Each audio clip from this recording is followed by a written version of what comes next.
understand. No, this can't be true.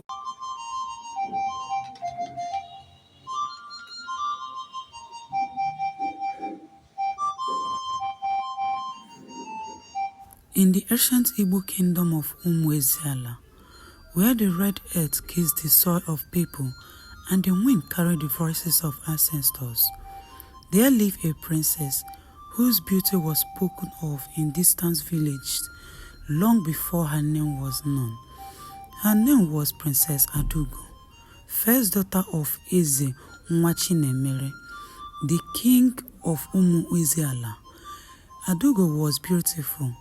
Her skin shines like palm oil under the sun. Her eyes were sharp and commanding, and her walk carried the pride of royalty. From childhood, she was taught that she was different. She ate from plates carved with symbol of power, slept on mats woven by finest hands, and spoke while others listened. But beauty and privilege do not always give birth to kindness. Sometimes they give birth to cruelty. Not far from the palace, beyond the royal compound and the tall agusi tree, lived a young maiden named Nkiru. Nkiru was not born of royalty.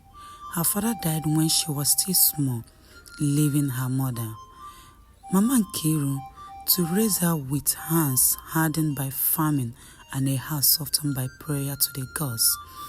They lived in a mud house near the stream called Mirocha, where women fetch water at dawn and dusk. Nkiru was known for her gentleness. She greeted elders with both knees bent. She shared food even when she had little. Her laughter was soft, her words careful, and her eyes carried a kindness that made people feel seen. She was beautiful, not the loud beauty of the palace, but the quiet beauty that stayed in the heart. Then there was Obinna, one son of a respected blacksmith. Was strong, tall, and thoughtful. He was not rich, but his hands created tools that filled the village.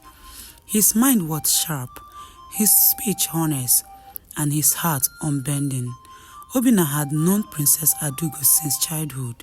She admired him because he never bowed too low before her.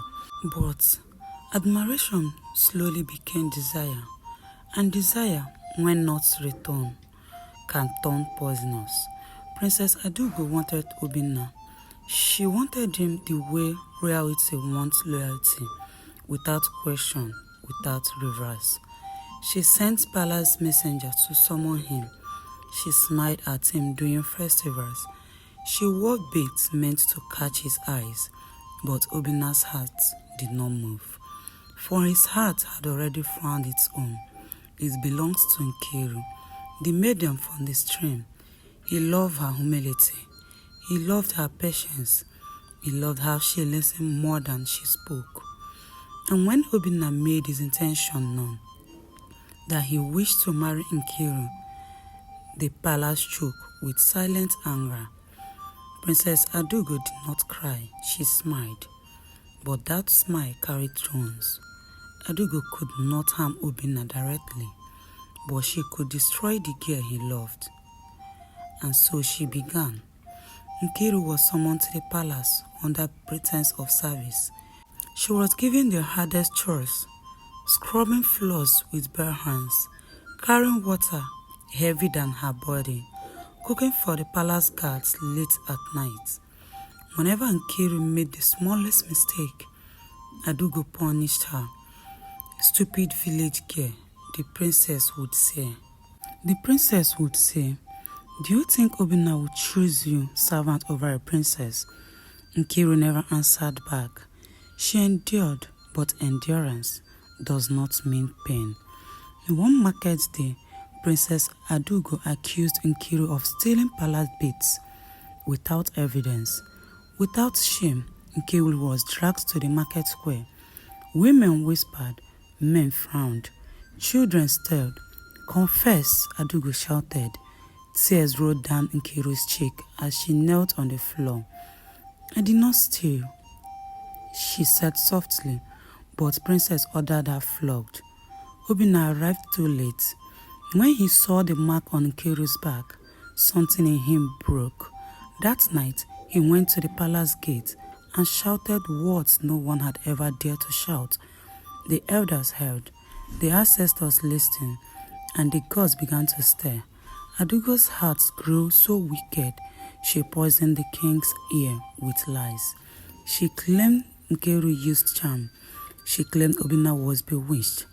Her father, blinded by love for his daughter, allowed her excuses. But in Igbo land, no power is above the ancestors, and the ancestors were watching. One evening, Nkiru collapsed by the Mmiri stream. Her body was weak, her spirit tired. An old woman appeared one-on-one, remembered seeing before. "My daughter," the woman said. The tears of the innocent did not fall to the ground unnoticed. She touched Nkiru's forehead and vanished.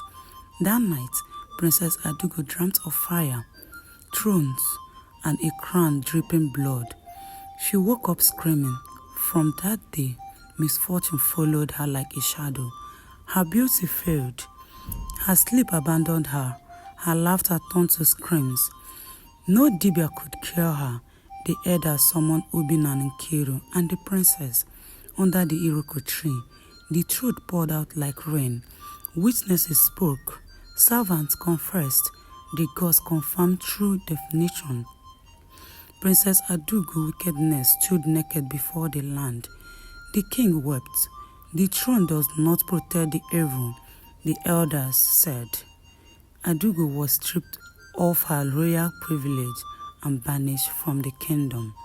Nkiru was cleansed, honored, restored. Obinna married her with full rights. The village rejoiced. As for Princess Adaugo, she wandered alone, learning too late that love cannot be forced, and cruelty poisons their hearts. A wicked hand cannot strike only once. It always returns to the striker.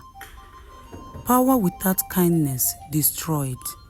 Love without humility curses, and no throne is higher than the truth.